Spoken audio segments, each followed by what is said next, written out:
اس فصل کی آخری حدیث ہے، آخری روایت ہے 382 382.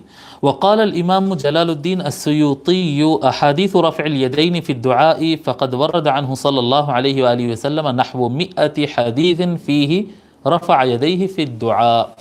امام جلال الدین سیوطی رحمۃ اللہ علیہ فرماتے ہیں کہ دونوں ہاتھ دعا میں اٹھانے کے احادیث شریفہ کا مسئلہ اس طرح سے ہے کہ حضور اکرم صلی اللہ علیہ وآلہ وسلم سے تقریباً 100 احادیث رفع یدین پر آئے ہیں، دعا کے وقت ہاتھ اٹھانے سے متعلق رفع یدیہ فی الدعاء، کہ نبی اکرم صلی اللہ علیہ وآلہ وسلم ان 100 احادیث میں یہ روایت کیا گیا ہے کہ حضور صلی اللہ علیہ وسلم نے دعا کے وقت اپنے ہاتھوں کو اٹھایا. وقد جمعتها فی جزء، اور میں نے اس کا ایک والیوم میں نے اس کا بنایا ہے، میں نے اس کو جمع کیا، ایک والیوم بنایا ہے، اس کا نام ہے فض الوعا فی احادیث رفع الیدین فی الدعاء. یہ امام جلال الدین سیوطی رحمۃ اللہ علیہ کا دعا کے احادیث سے متعلق ایک مختصر سی کتاب ہے، مختصر کا رہی سو حدیث ہو گئے تو اس کا نام فض الوعا فی احادیث رفع الیدین فی الدعاء ہے. لیکنہا فی قضایا مختلفہ، لیکن یہ ہاتھ اٹھانا دعا کے لیے مختلف اوقات میں ہے، کبھی استسقاء کے لیے، کبھی جنگ کے لیے، کبھی کسی کو دعا دینے کے لیے، کبھی نماز کے بعد کے مختلف فکل قضیۃ منہا لم تتواتر، ان میں سے ہر ایک طریقہ متواتر نہیں ہے. جیسا جنگ کے وقت حضور صلی اللہ علیہ وسلم دعا کے لیے ہاتھ اٹھائے، یہ متواتر نہیں ہے. متواتر یعنی بار بار آنا، یہ متواتر نہیں، 1 2 3 مرتبہ کا، 4 مرتبہ کا ملے گا. حضور صلی اللہ علیہ وسلم نے کسی شخص کے لیے دعا فرمائی، یہ ایک 8 10 15 مرتبہ آ جائے گا. حضور صلی اللہ علیہ وسلم استسقاء کے لیے دعا کیے، 1 2 3 مرتبہ یہ آ جائے گا. تو یہ مختلف اوقات ہے، یہ الگ الگ اگر ان کو کاؤنٹ کیا جائے تو یہ متواتر نہیں ہے. والقدر المشترک فیہا وہو الرفع عند الدعاء، یہ ساری روایتوں کے اندر جو قدر مشترک ہے وہ یہ کہ نبی اکرم صلی اللہ علیہ وآلہ وسلم دعا کے وقت ہاتھ اٹھائے. ہر روایت میں باقی باتیں الگ الگ ہے، لیکن ایک قدر مشترک ہے سارے روایتوں میں، وہ کیا ہے کہ دعا کے وقت حضور نے ہاتھ اٹھایا ہے. یہ جو اتنا حصہ ہے تواتر باعتبار المجموعہ، اگر پوری روایتوں کو ایک جگہ جمع کر لیں گے تو دیکھیں گے یہ قدر مشترک اتنا پارٹ کہ دعا کیے حضور اور ہاتھ اٹھا کر دعا کیے، اتنا پارٹ آپ دیکھیں گے کہ یہ سب میں موجود ہے اور وہ درجہ متواتر کو پہنچ جاتا ہے.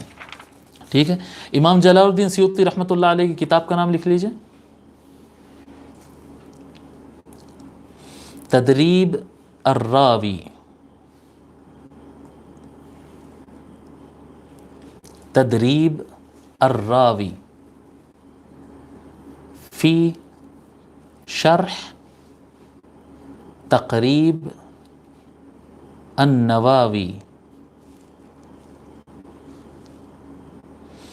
تدریب الراوی فی شرح تقریب النواوی. مؤلف کا نام ہے جلال الدین عبد الرحمن، جلال الدین عبد الرحمن بن ابی بکر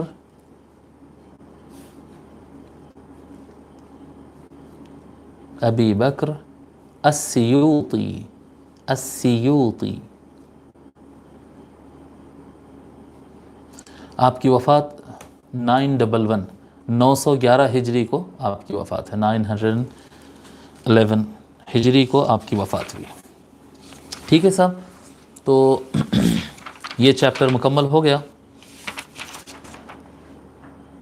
اب یہ کسی نے سوال کر دیا تھا جو اس چیپٹر سے متعلق ہے، کسی نے سوال کیا کہ کیا کہتے ہیں نمازوں کے بعد، فرض نمازوں کے بعد جو اجتماعی دعا کرتے ہیں، یعنی امام دعا کرتے ہیں سب مل کر آمین کہتے ہیں، اس کی بھی کوئی دلیل ہے کیا؟ حضور اکرم صلی اللہ علیہ وآلہ وسلم مختلف مواقع پر، الگ الگ مواقع پر آقا صلی اللہ علیہ وآلہ وسلم نے اجتماعی دعا بھی کی ہے. اور شریعت میں یہ یاد رکھ لیجئے، قاعدہ یہ ہوتا ہے کہ شریعت میں کوئی بھی چیز عمل کرنے کے لیے دلیل ہونا ضروری نہیں ہوتا ہے، منع کرنے کے لیے دلیل ہونا ضروری ہوتا ہے. حضور صلی اللہ علیہ وسلم مختلف مواقع پر اجتماعی دعا بھی کیے ہیں، انفرادی دعا بھی کیے ہیں. ٹھیک ہے. اب اگر جماعت کے بعد لوگ، کیونکہ سب کو حضور صلی اللہ علیہ وآلہ وسلم کے الفاظ مبارکہ میں اچھے ڈھنگ سے دعا کرنا نہیں آتا، اب اگر نماز کے بعد مصلیوں کی خواہش پر اگر امام صاحب دعا کرتے ہیں اور سب اس کا آمین کہتے ہیں تو اس سے اچھی کیا بات ہو سکتی ہے؟ یعنی جو بھی اچھا کام ہو جو بھی اچھا کام ہو، بندہ اگر تنہا کرے تو اس کے انشاءاللہ تعالیٰ قبول ہوگا، لیکن سب مل کر اگر کریں گے تو اس کا ثواب بڑھ جاتا ہے۔ تو پتہ نہیں بعض لوگ کو کیا ہوتا کہ اگر وہ سب لوگ اجتماعی دعا کر رہے ہیں تو بتاؤ حدیث میں کہاں ہے، کہاں ہوگا، کیا بات کرتے بھائی؟ یعنی حضور صلی اللہ علیہ وآلہ وسلم کبھی بھی نماز کے بعد اجتماعی دعا کرنے سے منع کب فرمائے؟ کبھی ایسا ہوا کہ صحابہ کرام دعا کر رہے تھے اور حضور صلی اللہ علیہ وسلم منع کر دیے کہ مت کرو اس طرح سے؟ نہیں ہوتا اس طرح سے۔ تو آقا صلی اللہ علیہ وآلہ وسلم نے جس چیز کو منع نہیں کیا اس کے اوپر ضد کرنا اور اس کو جائز نہیں ہے کہنا، اس کو بدعت کہنا، یہ ہمارے غیر مقلد بھائیوں کی ایک کمزوری ہے۔ اللہ تعالی ہم سب کو اسے محفوظ رکھے۔ بہرحال حضور صلی اللہ علیہ وسلم فرض نمازوں کے بعد پابندی سے دعا کرتے تھے، لوگ آمین کہتے تھے، اس طرح کا بھی نہیں ہے روایت، لیکن حضور صلی اللہ علیہ وسلم کبھی منع بھی نہیں کیے۔ انفرادی دعا بھی حضور صلی اللہ علیہ وسلم کیے ہیں سنگل، اور حضور صلی اللہ علیہ وسلم جماعت کے ساتھ بھی دعا کیے ہیں مختلف اوقات میں۔